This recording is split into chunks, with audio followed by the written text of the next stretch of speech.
Hello friends and welcome to my channel. तो आज के वीडियो में हम क्लास 10 सिविक्स के सेकेंड चैप्टर का एक बहुत ही इम्पॉर्टेंट टॉपिक कवर करने जा रहे हैं, that is what makes India a federal country.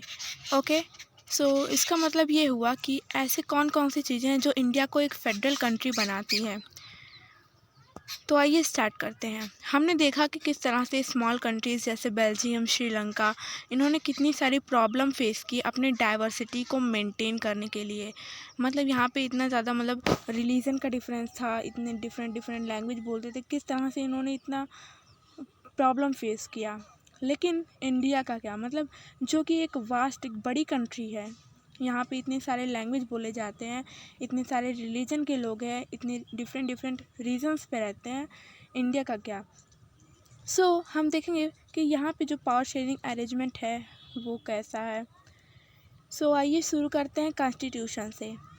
India एक इंडिपेंडेंट नेशन बना एक पेनफुल और ब्लडी पार्टीशन के बाद।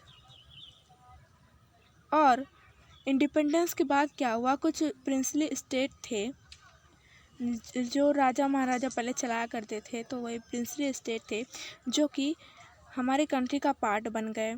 और कॉन्स्टिट्यूशन ने तब डिक्लेयर किया इंडिया को as a union of states. Union of states का मतलब ये होगा कि हमारे कंट्री में सेंट्रल गवर्नमेंट से पावर जो है वो स्टेट गवर्नमेंट को मिली। मतलब एक बड़ी सी कंट्री थी और उसमें क्या हुआ कि स्टेट गवर्नमेंट बनी। तो वही चीज़ यहाँ बताया जा रहा है कि यूनियन का स्टेट्स, यूनियन है तो स्टेट्स हैं। Okay, union of states. अब जैसा कि यहाँ पे बताया गया कि हमारे कॉन्स्टिट्यूशन में कहीं भी फेडरेशन वर्ड का यूज़ नहीं किया गया है, क्योंकि ओके हमारे जो इंडियन यूनियन है, जो सेंट्रल इंडियन हमारा यूनियन है, वो फेडरलिज़म के प्रिंसिपल पर बेस्ड है। जितना भी हमने देखा फेडरलिज़म का फीचर्स, वो सब हमारे कॉन्स्टिट्यूशन में हमको देखने को मिलता है। तो इस वजह से हम ये कहते हैं कि हमारी जो इंडिया है वो एक फेडरल कंट्री है। लेकिन कहीं भी ये जो वर्ड है फेडरेशन, वो हमारे कॉन्स्टिट्यूशन में यूज़ नहीं हुआ है। और अगर हम पीछे जाएं तो जो 7 फीचर्स जो कि पहले हमने देख चुके हैं, वो सभी हमारे इंडियन कॉन्स्टिट्यूशन में अप्लाई होते हैं। ओके, अब क्या था कि कॉन्स्टिट्यूशन में पहले ओरिजिनली 2 लेवल्स ऑफ गवर्नमेंट थी, यूनियन या फिर सेंट्रल भी कह सकते हैं उसको, और स्टेट गवर्नमेंट। लेकिन फिर क्या हुआ, एक थर्ड काइंड ऑफ गवर्नमेंट बनी जो कि थी लोकल गवर्नमेंट।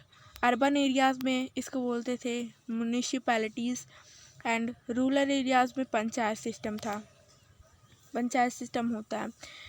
अब जैसे कि हम जानते हैं कि फेडरेशन में क्या होता है कि जो डिफरेंट लेवल्स ऑफ गवर्नमेंट होती हैं वो सेपरेट ज्यूरिसडिक्शन इंजॉय करती हैं। उनका एक दायरा होता है जहाँ पे वो रूल कर सकती हैं।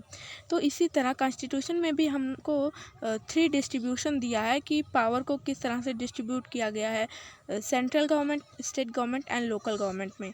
तो अगर बात करें सेंट्रल गवर्नमेंट की, तो सेंट्रल गवर्नमेंट के लिए बना है यूनियन लिस्ट। इसको यूनियन गवर्नमेंट भी बोल सकते हैं।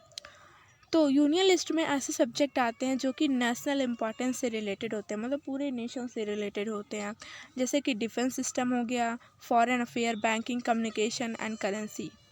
अब ये सारे चीज़ इस लिस्ट में इसलिए आते हैं क्योंकि हमको इसके लिए पूरे कंट्री में सेम पॉलिसी चाहिए है। ऐसा नहीं है कि हर एक स्टेट में डिफरेंट डिफरेंट हो, हमको सेम चाहिए, इसलिए ये यूनियन लिस्ट में आते हैं। एंड अगर ये सेम होगा तो हम इसको पूरे कंट्री पे अप्लाई कर सकेंगे। तो इस पे लॉ बनाने का जो हक है वो है यूनियन गवर्नमेंट को, सेंट्रल गवर्नमेंट को। और स्टेट लिस्ट में हमारा आता है ऐसे सब्जेक्ट जो स्टेट या फिर लोकल गवर्नमेंट देखती है, जैसे कि police, trade, commerce, agriculture, irrigation, ये सब कुछ आ गया। और इस पे लॉ बनाने का हक स्टेट गवर्नमेंट को होता है। नाउ हमारा थर्ड लिस्ट आता है कंकरेंट लिस्ट, लेकिन यहाँ पे दिया नहीं है। ओके, बुक में आपके दिया होगा, आप देख सकते हैं। यहाँ पे आता है कंकरेंट लिस्ट। कंकरेंट लिस्ट में ऐसे सब्जेक्ट होते हैं जो कि यूनियन गवर्नमेंट और स्टेट गवर्नमेंट दोनों हैंडल करते हैं, जैसे कि education, forest, trade union, marriage, adoption, and succession. अब इन दोनों ही लेवल्स ऑफ गवर्नमेंट को हक है इन सब्जेक्ट पे वर्क करने का, लेकिन अगर कोई कन्फ्लिक्ट हो जाती है तो यूनियन गवर्नमेंट की बात को मान लिया जाएगा, मतलब उसकी डिसीज़न को ही फाइनल डिसीज़न माना जाएगा। अब हमारा नेक्स्ट आता है कि ये तो थे ये सारे सब्जेक्ट, लेकिन उन सब्जेक्ट्स का क्या जो कि इन तीनों लिस्ट में से किसी लिस्ट में नहीं आते हैं। और वैसे सब्जेक्ट जैसे कंप्यूटर सॉफ्टवेयर हो गया जो कि कॉन्स्टिट्यूशन के बनने के बाद आया, तो हमारे कॉन्स्टिट्यूशन के अकॉर्डिंग जितने भी ऐसे लिस्ट, मतलब जो ऐसे सब्जेक्ट हैं जो कि तीनों लिस्ट में नहीं आते हैं, जैसे हमारा कंप्यूटर सॉफ्टवेयर हो गया, तो ये आता है रेसिडरी लिस्ट में, एंड इसमें कोई भी चेंजेस करने का या फिर लॉ बनाने का जो राइट है वो है यूनियन गवर्नमेंट के पास। तो हमने ये देखा कि जो होल्डिंग टुगेदर फेडरेशन होता है उसमें स्टेट्स को इक्वल पावर नहीं मिलती है। ओके, सो अगर हम देखें इंडिया से, अगर इसका कंपैरिजन करें तो इंडिया में सारे स्टेट्स को आइडेंटिकल पावर नहीं मिली है, मतलब सेम पावर नहीं मिली है। कुछ स्टेट्स हैं जिनको स्पेशल पावर मिली है, जैसे कि आसम, नागालैंड, अरुणाचल प्रदेश, मिज़ोरम, इनको स्पेशल पावर मिली है under certain provision of constitution of India, जैसे कि आर्टिकल 371 हो गया। अब ऐसा इसलिए है क्योंकि इनकी कुछ सोशल या फिर हिस्टोरिकल सर्कमस्टेंसेस की वजह से ऐसा किया गया है। और ये जो स्पेशल पावर्स हैं वो इसलिए दिए गए हैं जिससे कि इनके लैंड की प्रोटेक्शन हो सके। मतलब बेसिकली ये है कि सरकार जो है इसलिए इन लोग को स्पेशल पावर देती है, जिससे कि जो पिछड़े जाति के लोग हैं, वीकर सेक्शन, वो आगे आ सकें और गवर्नमेंट जॉब में अपना एक कोई बेस बना सके, जिससे कि उनको वीकर सेक्शन ना कहा जा सके। मतलब ये कि आगे आकर वो भी कंट्री की इकनॉमी को बढ़ाने में मदद करें। एंड ऐसा माना जाता है कि वो लोग थोड़े से जो अभी करंटली जो हम लोग इतने एडवांस चल रहे हैं तो वो लोग थोड़े से मतलब पीछे हैं, तो इस वजह से गवर्नमेंट उनको रिजर्वेशंस देती है, जिससे कि उनकी लैंड की प्रोटेक्शन हो सके और उनके कल्चर की भी प्रोटेक्शन हो सके, बिकॉज माइनॉरिटी में है तो ऑब्वियसली उनकी जो मतलब कल्चर है वो एक्सटिंक्ट होने के कगार पर होता है, तो वही चीज़ है। और उनको एम्प्लॉयमेंट मिल सके गवर्नमेंट सर्विसेज में। अब यहाँ पे दिया हुआ है कि इंडियंस जो कि इन स्टेट्स के रहने वाले नहीं हैं वो यहाँ पे लैंड और घर नहीं खरीद सकते हैं। ओके, सो आइए आगे देखते हैं।